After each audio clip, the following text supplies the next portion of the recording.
I'm Emma, I'm the room host, and I'm about to present to you guys the lovely Shamika J.A. Boone and Labrisa Williams from the Tulsa Birth Equity Initiative. So excited to hear about their work.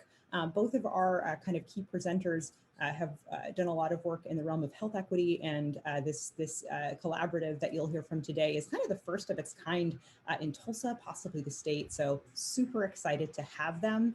And Labrisa, I am here for your tech support. I've got your notes behind the scene. So if you want to go ahead and share your screen, I'm happy to click along. Thank you, Emma.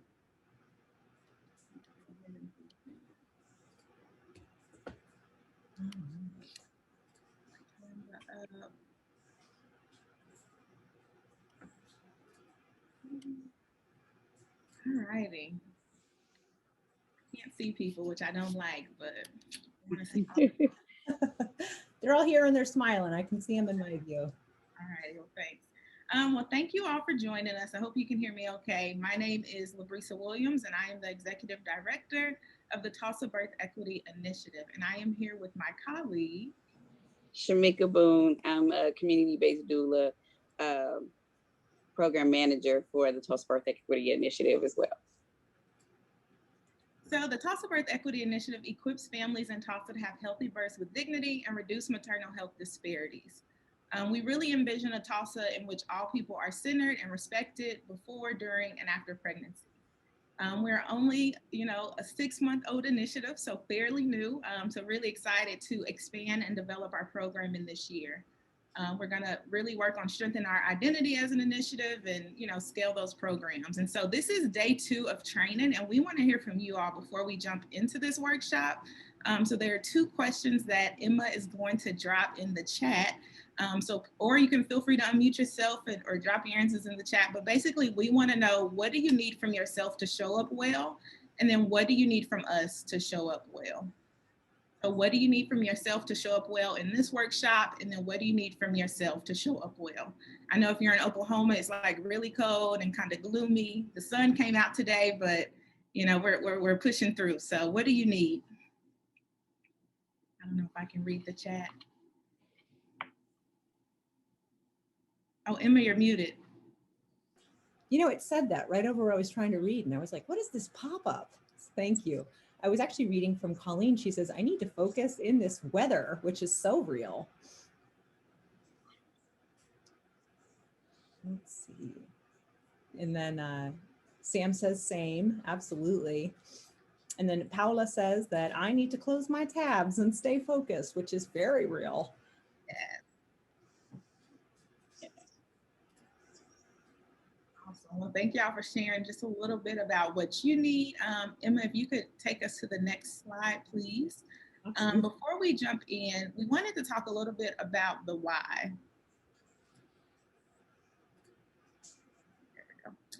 The why. And so the disparities that exist in maternal health are very disturbing. And we envision, again, a Tulsa where all people are centered and respected before, during, and after pregnancy.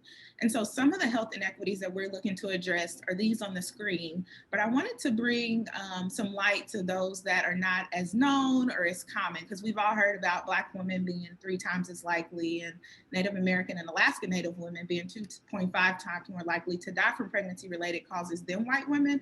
But I want to share some of the ones that we may not have heard, okay? So one is that Black women who start prenatal care in the first trimester have higher rates of infant mortality than non-Hispanic white women who receive no prenatal care at all. Black mothers with college degrees have higher rates of harm than women of all races without high school diplomas. And then the last one I'll leave with you is Black women who live in wealthy neighborhoods have worse outcomes than white, Hispanic, and Asian mothers in poor neighborhoods.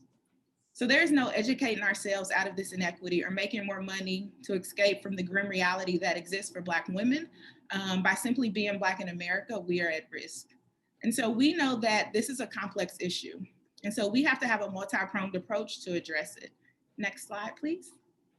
So before we get into the ways we are addressing and working towards birth equity, I want to share this working definition of birth equity that was created by the guest speaker for Lady Charts later this evening, Dr. Joya Carrera Perry. So the assurance of conditions, the assurance, the assurance of the conditions of optimal births for all people with a willingness to address racial and social inequalities in a sustained effort. And so just a working definition to keep in mind as we work through this workshop today to set some foundation for the work that we're doing. Next slide, please. And so addressing health inequities within maternal health is a complex issue. So we have to have a multi-pronged approach. So these are all the components of the Tulsa Birth Equity Initiative. And today we'll talk more in depth about the community-based doula program and training, but also wanted to briefly touch on these as well. So we have our community-based doula program, which is a free home visitation program that you'll learn about here shortly. We have hospital quality improvement, where we are working with local hospitals to deliver training and team birth models and respectful maternity care training and working to address gaps in care. And then creating safe spaces for Black women. To implement effective programming, we know that it is necessary that we hear from communities most impacted by maternal health inequities. And so to ensure that Black women were at the forefront of the work, we are creating programming that will be community driven, where Black women can come together to support and be supported. We're just getting started in this work, and some of the things that we're hoping to do are host monthly meetings where we come together to take care of ourselves and each other, facilitate conversations about the issues that affect Black women, host community listening sessions to learn what the desires and needs are from communities of Black women, and then gather what was shared from those community listening sessions and plan and implement engagement activities. And then we want to create safe spaces for mothers to share their experiences during pregnancy and to remind Black women, y'all got this. And then the last thing in that component is wellness events. So we want to host mindfulness activities, yoga, healing circles, whatever it is that the community says that they want to do to support mental, physical, and emotional health. And then we have public awareness, where we have a two-pronged approach, where we really want to build trust and let people know the resources that are available and the services we provide, and then also bringing awareness to the work with partner agencies and the disparities that exist, and give people an opportunity to share their birthing experiences. And then our preconception group care model, where we are creating cohorts of women who want to conceive and have some chronic illness like hypertension, diabetes, obesity, and are working with them to provide resources, connect them to medical homes, care, and support to really address those chronic illnesses and help navigate them before conception. And then policy and data, where we want to lead with policies and laws that encourage positive maternal health outcomes so we can move the needle on health inequities. So these are the components of TBEI, and today we are focusing on our community-based doula program and how we are working to increase access to doulas of color and doulas with shared lived experiences to serve communities that would not otherwise have access or utilize doula services. So we know that traditional doula services are expensive, and even for Black and brown families that can afford them, they oftentimes are unaware of the benefits of receiving doula services. They have misconceptions about how and where a doula can support them, and desire a birth worker of color who can relate specifically to their lived experiences. Shamika is going to talk more about our community-based doula program. Next slide, please. Okay, so I want to pose a question, or a couple questions actually. So if you've ever heard of a doula, could you put the number 1 in the chat? Oh, wow. So lots of people have heard of a doula. Good, good, good. So if you have ever used a doula, put the number 2 in the chat.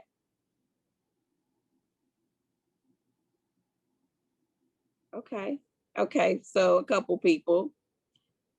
So generally, if you've ever heard of a doula, then you know that it's a support person for a laboring person or laboring parents with through their prenatal experience, through their labor and delivery, and then of course through that early parenting postpartum experience. And a community-based doula is exactly the same in regards to that support. We support laboring parents through that prenatal experience and labor and delivery, and of course through that early parenting. But what it does look like, it's with emotional support, it's with physical support, and then of course with information. A lot of parents don't realize how much you may need to know, or it's just like nice to know what to expect from those experiences.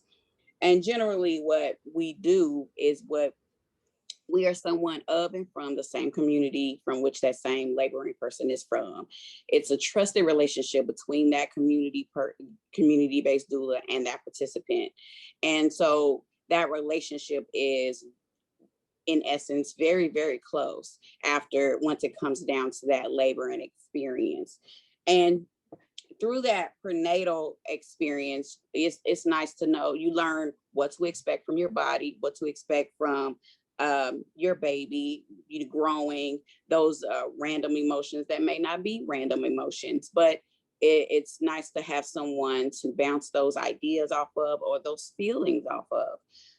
Through that labor experience, we show what we call comfort measures. We show breathing techniques and tools in order to help that labor experience to be a little smoother if all possible. Also, we give information on the medications and also the interventions that may be offered through that experience so that they can be able to advocate for themselves in order to know what's being offered, to know if they want to receive that service or that medication or not. Also, through that early parenting experience, we help that laboring person with, some of the tips and tricks around breastfeeding or chest feeding, some of those soothing techniques. And then we offer, support around just keeping those parents sane. Sometimes as new parents, you have a crying baby, or you just have a baby that stays up all night and you need someone to support you in that way. Yeah, a lot of times throughout the early parenting experience, a lot of parents will, have family members or friends to come over and visit during those new weeks of the baby being born. And after those few weeks go by, your friends and your family go back to work or they go home. And us as a community-based doula, we would come over and continue that support and continue that relationship and making sure that everyone is comfortable and getting acclimated back into their regular lifestyle with a new one. Next slide, please. Mika, can I add an example real quick? Sure. What we mean when we say community-based, but also shared lived experience. An example of this is we serve a program called Strong Tomorrows out of Tulsa Public Schools, right? And so we have employed a doula who is a graduate of that same program and is now serving the teen parents of that program. So we want to make sure that the rapport, the trust that is being built, it's not forced, but it's natural, right? And so that doula that is now serving those teen parents has some relation because she also went through the same program that they're currently in. So really enforcing a community. And I say that also to say, because I know community-based doula work is, I think, uncommon and kind of, becoming new. And this is like the first community-based doula program in the state of Oklahoma. So we really try to enforce what we mean by community. Go ahead, Shamika. Right. Okay, so some of that support looks like providing non-clinical, emotional, physical, and with information support. Like I said before, we're not medical professionals, but we do, if there's something that's offered to a parent, we want to make sure that we can look that information up so that they can know what's being offered to them, so they can advocate whether they want those services or not. We help with preparing a birth plan.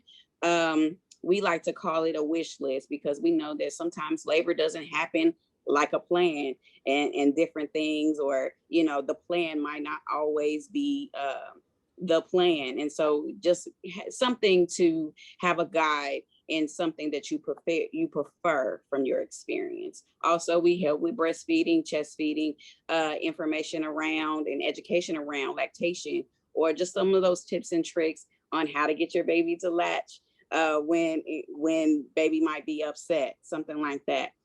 We also support around that labor and delivery with those comfort measures and also with the breathing techniques. Breathing techniques can take you a long way during a labor experience. So just knowing what to do and what to expect from those experiences is really nice to walk into your labor experience with, you know, knowledge or information. Next slide, please. Okay, so I talked a little bit about some of those soothing techniques in the early parenting. I wanted to kind of show an example of something that a lot of people may not know. Children like to feel like they're still in the womb when they're, you know, a few days old or even a couple months old. And so this is an example of what we call swaddling, and it gives the actual tools or the actual steps on how to swaddle a baby. When babies are swaddled, they feel like they're still in that womb and they're, you know, locked up and stuff. I give it an example to some of the guys or the dads of the babies. It's really funny because I'll say, wrap them up like a burrito, and they go, oh yeah, I've seen that before. So it's just something an example to show them on different ways that they can soothe their baby. And I think that's, and then the next slide, please. Okay, so we are a once a week home visiting service. So we talked about previously how we are a home visiting program, that we are really intense in the way that we serve our clients. A traditional doula will go out to your home a couple times before the birth, and then they're there during the labor, and then a couple times maybe after the birth. For our program, we visit that laboring person once a week during that prenatal experience, no matter how early we got them, we receive them. And then we're there the entire labor. And so a lot of times a traditional doula may come when mom or laboring person is in that early state or in that active labor. They transition into active labor. And we are there for the most part, majority of that labor. And then we're there with them a couple hours after that labor and delivery to make sure that baby and mom is safe and everybody's healthy. Of course, during that postpartum support, we're there a couple times, anywhere from 2 to 3 times in that first 3 weeks. And then after that 3 weeks, we go back to that once a week for 3 months until after that child has turned 3 months old. And we currently some of us still have some of those moms that still call us when they need something after that 3 months, because they still value that service or still feel that they need that service. And really, you know, like I mentioned before, sometimes parents don't realize how much the support is worth until after all those family members go back home, and mom goes back to work or something like that, or, you know, grandparents go back to work or whatever.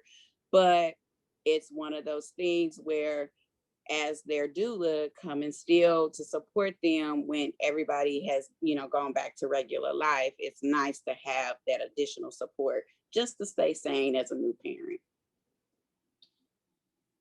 Okay, next slide. And so because of the health inequities that exist, we're leading with data and being strategic about who we prioritize when providing services. And so these key cohorts were chosen based on data indicating that they experience higher rates of maternal death and morbidity. And so in order to meet our criteria of receiving free home visitation doula services, expectant moms and families must live in the city of Tulsa and be no more than 30 weeks pregnant. And then the last 3 bullet points are they should meet one of those. So they should either be Black, a teen, or just as involved. And we're currently expanding, I think here soon, to Indigenous. So super excited to be able to add that community to those that we're serving as well. Next slide, please. In addition to improving the health of community served, the program also is like an economic or workforce development opportunity. So there's an opportunity to be trained as a community-based doula at no cost as well. So this training equips individuals with the knowledge and skills to serve expectant moms and families in their communities. While they are not employed through our community-based doula program, they do become certified community-based doulas through the training, and they're then able to start their own businesses serving their clients and communities for a small fee. One positive outcome of the training is that the overall change in the demographics of what doulas look like in Tulsa is beginning to shift. So historically, Tulsa doulas were white, middle, and upper class women. And since the training began, we're seeing more doulas becoming trained that represent the people who may be in need of the services the most. The training is a 20-session course provided through the program, includes topics that are essential for preparing doulas to work with families and communities in a health setting, but not limited to. We talk about communication techniques, attitudes, beliefs and values, emotional and physical labor and support techniques, breastfeeding, a lot goes in there. It's 20 weeks, once a week, so lots of time there. And then to receive certification, participants must complete lots of observations. So we do require them to do prenatal observations, childbirth prep class observations, labor and birth observations, postpartum observations. We're really equipping them, right, to be able to serve families. And we also know that it's a continuous learning environment, that just because they complete the training, it doesn't mean that they won't continue to learn as they, go out in their doula and provide doula services to their communities. Next slide, please. So that is our presentation. Emma, if you want to drop those 2 social media links in the chat, please. If you all want to keep up to date with us as far as trainings or just to learn more about what it is that we're doing, we are on Facebook and Instagram, and you can feel free to follow us there. And then we also have a Jamboard activity that we're going to do today. And I don't know if there are any questions in the chat, but we're happy to answer questions as well. I think I can stop sharing. And I don't think we've got any questions in the chat just yet, but I guess this is an open invite if there's any that anybody has, and I'm about to drop the Jamboard link. I had a quick question. So I saw that participants, like people you serve, can't be more than 30 weeks pregnant, and I just wondered why. Yeah, so the curriculum that we're using is out of Chicago. It's called Health Connect One, the organization that's kind of the expert around community-based doula services. And so since it is community-based, one thing that happens is if we found that when you do not build relationship with clients or you build it after 30 weeks, when they're giving birth, they do not call you for support because they do not have relationship with you. So it's harder to support people after like that 30-week mark because you haven't developed the relationship. And so they don't feel like they even need you during labor and birth, or that you can support them in that way because the relationship is just not there. And so we've had referrals from, folks that were 6-8 weeks pregnant, and the earlier the better because there's way more time to really develop that relationship. And we do serve communities that, need support after the 30 weeks. And so there are some communities specifically like Justice Involved where someone could have been incarcerated and then released after 30 weeks. We do continue to provide them that support just because of the nature of that community being served. Thank you, Ruth. So we dropped a Jamboard link here. I don't know if people are familiar with Jamboard, but I can click on the link and share my screen to show you all what we're going to be doing real quick. Let me see.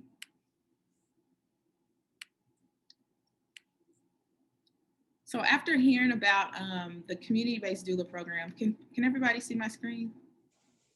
Okay, I think so. Maybe. You look great, and there's plenty of wild animals up there, or so the Googles is showing. So I think that everybody made it. That's so cool. I need to edit this actually. Let me do that. But basically what we want to hear from you all is if you or someone you love did not work. All right, the recording is right back on. Thank you guys for your grace on that. And once again, wonderful presentation. Lady Charts, we're taking a break. I think that we're gonna go ahead and be back here in about 30 minutes for the Data Maven of the Year. Thank you. Thank you.